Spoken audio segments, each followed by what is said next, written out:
I love living here in Bangkok. I'm still exploring and discovering new things every day, and that's no exaggeration. Every day is an adventure. Hold on. This ain't Bangkok.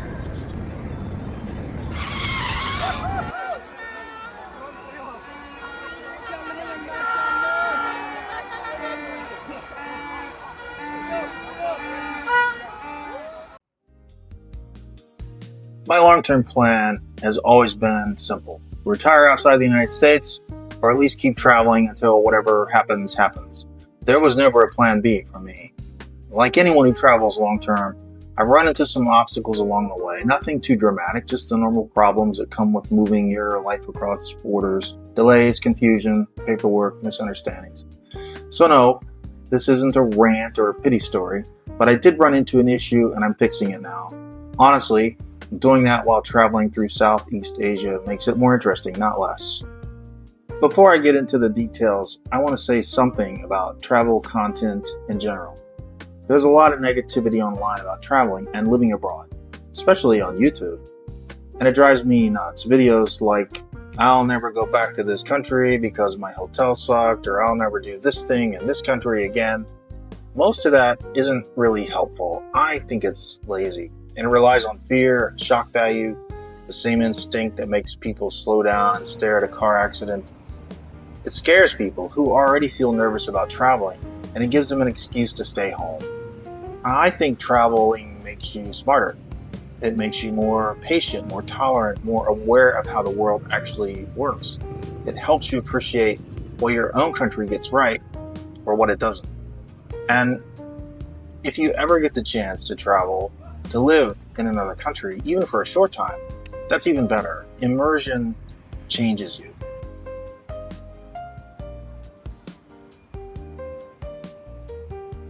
With all that said, travel isn't perfect.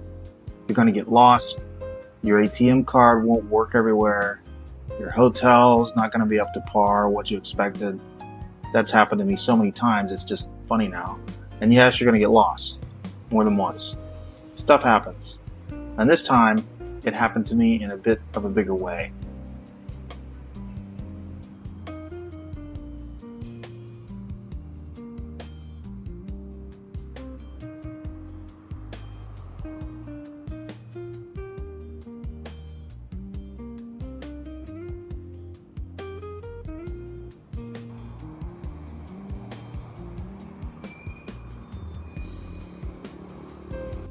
I came to Thailand with the goal of getting a long-term visa, ideally a retirement visa, so I could stay for months or years and have a real home base to operate from.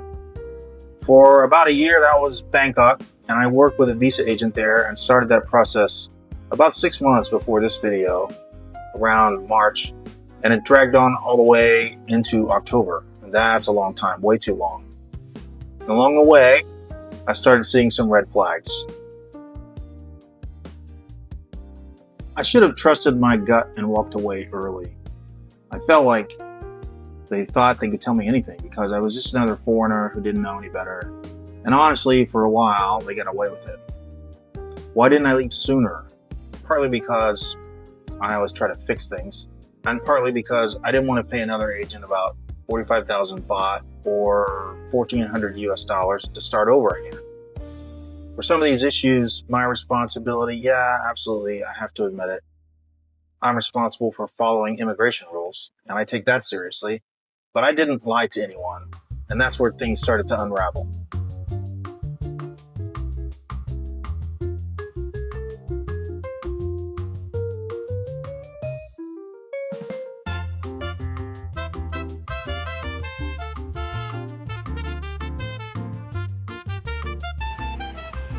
I spent months studying Thai immigration rules, retirement visas, long-term visas, the bank requirements, extensions. I'm not an expert, but I felt confident that I understood the process well enough to make informed decisions. Most people planning to retire probably do the same thing.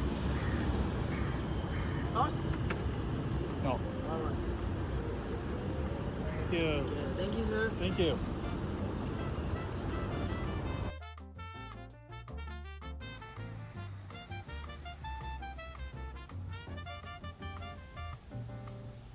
While all of this is dragging on, Kuala Lumpur had always been on my list, and it turned out to be the perfect place to pause. Food here is incredible. Indian, Malay, Chinese, Pan-Asian influences everywhere. The Petronas Towers are worth seeing, of course, and I got lost inside more shopping malls than I can count just trying to escape the heat. The Batu Caves are another highlight, massive limestone caves with the Hindu temple inside dating back to the 20s, but the caves have been there for 400 million years. But just be careful of the monkeys. They're aggressive and absolutely fearless.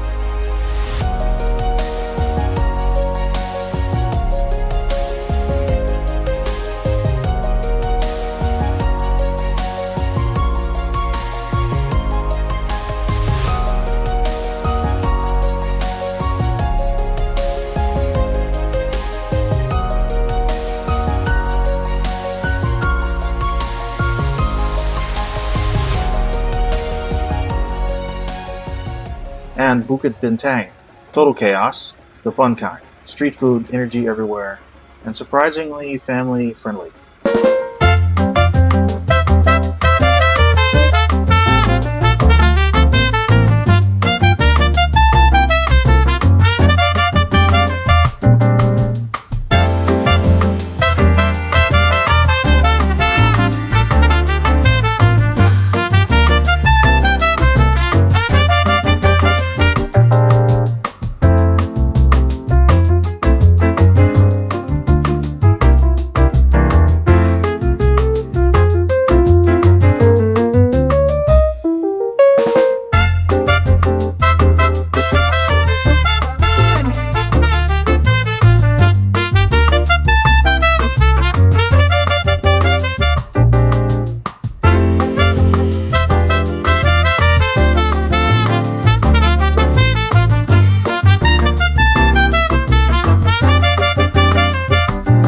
Back to Thailand though, things are changing fast with regard to immigration. Thailand has started cracking down on their policies just a little bit. They haven't really changed much, they're just starting to actually enforce some of the rules already on the books. For years, people could come in on tourist visas and do border runs. Workers from Cambodia and Laos came in and worked illegally, stayed for long periods of time, and it's no longer being tolerated.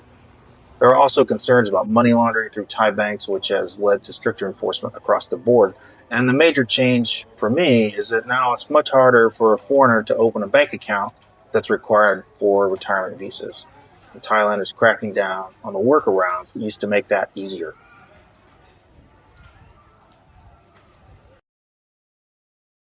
While my visa agent was dragging her feet, I'd done several border runs. At the time, immigration didn't seem to care. Then suddenly they did.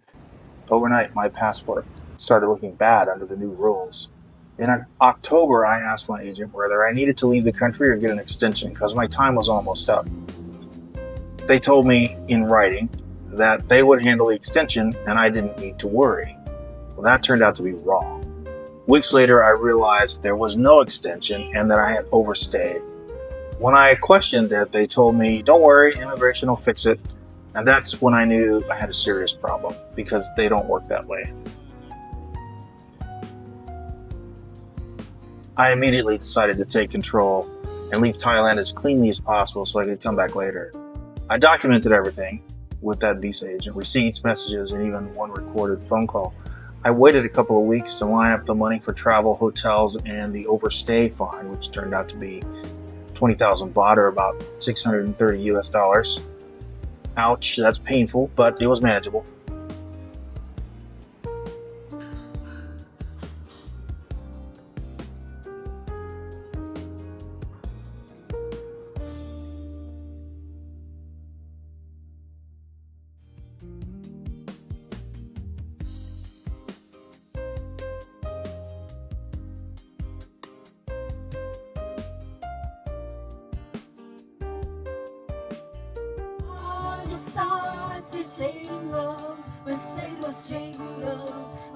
It's the time to be jolly, and then the horse we home. So let's start a jolly holiday.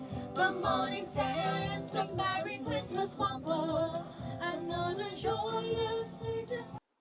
At the airport in Bangkok, I was nervous. My passport flagged at the automated gate, like I expected it to, and I was escorted to the back to speak with an officer. It wasn't airport jail, though. It was a nice, comfortable waiting area. The officers were professional, polite, and respectful, exactly what I've come to expect from Thai people. They told me I'd overstayed about 50 days or something like that and owed a 20,000 baht fine. I paid in cash, signed what looked like a ticket that said, you overstayed, here's a receipt for your money, and what the fine was, and that was it. That entire process took maybe 15 minutes. No drama, no hostility, just business. I don't blame Thai immigration for anything. They did their job, professionally and respectfully. I do blame the visa agent for misleading me, costing me some money. But ultimately, the responsibility is mine to get it all sorted out. I made worse financial decisions in the stock market than I did on that day, and lost more money. So this was just an experience. A pricey one, but it was just experience.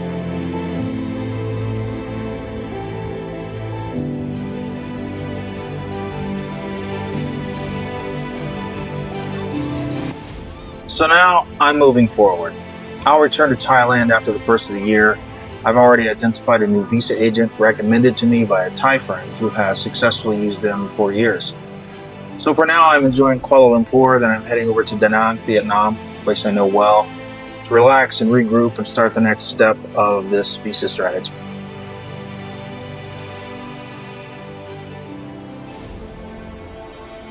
If you're planning to retire in Thailand or seek a visa of any kind, just pay attention to what's going on. Trust your gut and be aware of the immigration rules, which can change quickly. And you should be okay. I think my situation is not a common one. I think the majority of the visa agents are honest and do good work for their customers.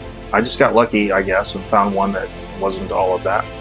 Also, above all, be flexible. If you have an agent that's dragging their feet or something else, you might need to leave the country and come back later and start over. I think a good traveler just marks this kind of thing down as experience and moves on. That's what I've done, and I moved on. There is no plan B for me. I'm going to get this done.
I'm going to upload the next video in this series as I leave Kuala Lumpur and head over to Da Nang, where I'll stay for a month, probably a little longer than that, maybe 2 or 3.